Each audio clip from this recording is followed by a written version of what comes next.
নমস্কার সকল ভিউয়ার্সকে জানাই প্রণাম জানিয়ে আমি শুরু করছি এই ভিডিওটিতে আমি আজকে আপনাদেরকে জানাবো আপনার ভিডিওতে অডিয়েন্স কিভাবে ধরে রাখবেন এবং নতুন অডিয়েন্সকে কিভাবে নিয়ে আসবেন। সেই তিনটি টিপ দিব। আপনারা এই তিনটি টিপ ফলো করলেই আপনারা আপনার অডিয়েন্স ভিডিওতে নিয়ে আসতে পারবেন। তবে চলুন এই ভিডিওটি শুরু করা যাক। এই ভিডিওটিতে আমি যে তিনটি টিপ, প্রথম টিপ হচ্ছে আপনাদেরকে যেটি ফলো করতে হবে। আপনারা ভিডিও তো আপলোড করে থাকেন, কিন্তু ভিডিও আপলোড করার পরে যে আপনার ভিডিওতে ভিউ আসছে না, তবে আপনারা যেটি করবেন সেটি হচ্ছে আপনাদের থাম্বনেলটিকে চেঞ্জ করে দিতে হবে।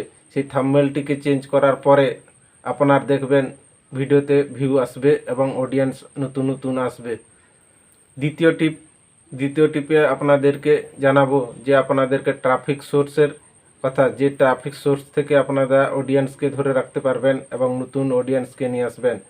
সেই ট্রাফিক সোর্সের মাধ্যমে আপনাদের যে অডিয়েন্স আসবে সেই ট্রাফিক সোর্সের নাম হচ্ছে আপনাদেরকে সাজেস্ট ভিডিওর মাধ্যমে আপনারা আপনার নতুন নতুন অডিয়েন্সকে নিয়ে আসতে পারবেন।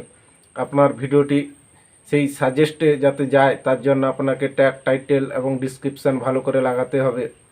দিলেই আপনার সেই ভিডিওটি সার্চ লেভেলে এসে আপনার ইউটিউব থেকে আপনার ভিউ নিয়ে আসবে। তৃতীয়ত যেটি আমি আপনাদেরকে গুরুত্ব দিতে বলবো সেটি হচ্ছে ইউটিউব সার্চ। যেসব অডিয়েন্সরা আপনার ইউটিউব চ্যানেলের যে লিংক এবং ভিডিওর যে টাইটেল আছে সেগুলো সার্চ করে আসে, সেই সব সার্চের মাধ্যমে আপনাদেরকে ভিডিও বানাতে হবে।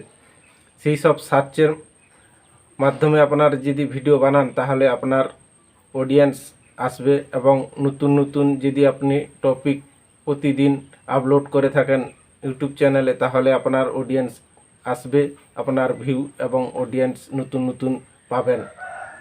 তবে আজকে আমি আপনাদেরকে জানিয়ে দিলাম যে আপনাদের যে অডিয়েন্স নতুন করে নিয়ে আসার জন্য ভিডিওতে সেই তিনটি টিপ আপনাদেরকে ভালো লেগে থাকলে আপনারা আমার কমেন্ট বক্সে গিয়ে আপনারা কমেন্ট করে জানাবেন আপনাদেরকে কীরকম লাগলো।